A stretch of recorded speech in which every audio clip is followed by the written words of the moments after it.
जी भाई नमस्कार, स्वागत है आप सभी साथियों का टीचर्स अचीवर्स पे। सो फाइनली 4 महीने से ज़्यादा एक लंबे समय के बाद अब जो है उत्तर प्रदेश के अंदर डीएलएड में जो प्रवेश प्रक्रिया है वो स्टार्ट होने जा रही है। आप सभी को मालूम था कि कोर्ट में केस चल रहा था जिस कारण से एडमिशन प्रक्रिया स्टार्ट नहीं हो पाई थी। और मुद्दा सभी को मालूम है कि भाई पहले ये था कि अब तक क्या है, स्नातक के बाद ही यूपी से आप डीएलएड कर सकते हैं, लेकिन लास्ट ईयर जो है इस पे कुछ केस फाइल हुए जिसमें ये आदेश आया, सिंगल बेंच ने आदेश दिया था कि भाई नहीं, इंटरमीडिएट के बाद ही रखना चाहिए। तो उसके बाद फिर जो है सरकार जाती है डबल बेंच में, डबल बेंच का ऑर्डर आता है।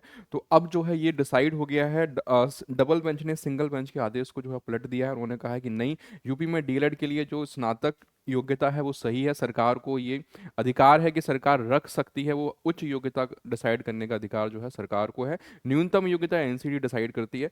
तो कुल मिला के उत्तर प्रदेश के अंदर सबसे ज्यादा सीटें आप लोगों को देखने को मिलती हैं डीएलएड के अंदर, सरकारी डाइट को मिला के और प्राइवेट कॉलेज को मिला के 2,33,350 सीटों पे जो प्रवेश प्रक्रिया आपकी स्टार्ट होने जा रही है। तो साथ ही इंतजार कर रहे थे लंबे समय से, अब उनके लिए एक अच्छी खबर है। क्या पूरा मामला है वो एक बार देखेंगे। इससे पहले अगर चैनल पे पहली बार जुड़े हैं, डीएलएड में प्रवेश लेने जा रहे हैं, तो मेरे भाई इस चैनल को सब्सक्राइब कर लीजिएगा। सारी अपडेट यहाँ पे प्रवेश प्रक्रिया से लेकर काउंसलिंग तक और आपको कॉलेज डाइट तक पहुंचाने तक की जिम्मेदारी, जितनी भी इन्फॉर्मेशन रहेंगी, सारा टीचर अचीवर जो है आपको प्रोवाइड करवाएगा। तो ये आज का न्यूज़ में आप लोग देख पा रहे हैं, इलाहाबाद हाईकोर्ट ने स्वीकार की राज्य सरकार की विशेष अपील, डीएलएड में प्रवेश की अर्हता स्नातक रहेगी।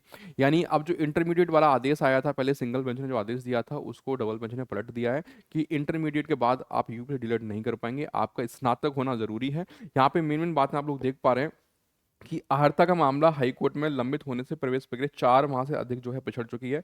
डीलेट में प्रवेश के लिए हर साल ऑनलाइन आवेदन मई या जून में स्टार्ट हो जाते थे, ठीक है, मई जून में स्टार्ट, लेकिन इस बार हो ही नहीं पाया क्योंकि मामला जो है चल रहा था लंबित। अब जल्दी ही आपको ये देखने को मिलेगा।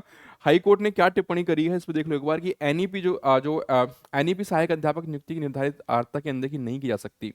न्यूनतम आर्हता तय करने के सरकार के अधिकार पर विवाद नहीं है। जिसने ट्रेनिंग कोर्स में प्रवेश के लिए न्यूनतम आर्हता स्नातक की निर्धारित की, मतलब सिंपल सी बात है, उसमें यह कहा है कि भाई सरकार की जो दलील थी उसमें उसने ये कहा था कि हमको जो है उच्चतम योग्यता डिसाइड करने का अधिकार है। सरकार का कहना था कि उसे न्यूनतम अर्हता तय करने का हक है जिसके तहत स्नातक में 50% अंक अर्हता निर्धारित की गई है।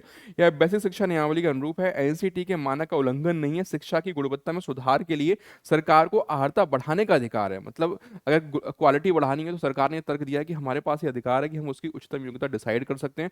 12th ना करके स्नातक रखेंगे जहाँ पे बच्चा ज़्यादा मैच्योर होगा, कैंडिडेट जो जाएगा, जो भी प्रशिक्षु होगा ज़्यादा मैच्योर होगा। तो ये सब चीज़ें उन्होंने अपना जो है दलील यहाँ पे दी थी। तो ये सारी बात उन्होंने यहाँ बताई है कि भाई पहले जो फैसला आया था उसको पलट दिया है। तो कुल मिला के बस इतनी बात है कि आप लोग ये जान लो कि अब जल्दी ही आपको जो है ये प्रवेश प्रक्रिया स्टार्ट होती हुई दिखेगी। तो जो साथी स्नातक कर चुके हैं, अब भाई 12th वाले नहीं कर पाएंगे, ठीक है, 12th वाले नहीं कर पाएंगे, लेकिन जो स्नातक हैं तो यूपी में जल्दी ही प्रवेश प्रक्रिया स्टार्ट होने जा रही है। चैनल को सब्सक्राइब करके रखिए। कोई डाउट है इस रिलेटेड कमेंट करके पूछेगा, चैनल पे पहली बार सब्सक्राइब कर लीजिएगा, ठीक है। चलिए, थैंक यू।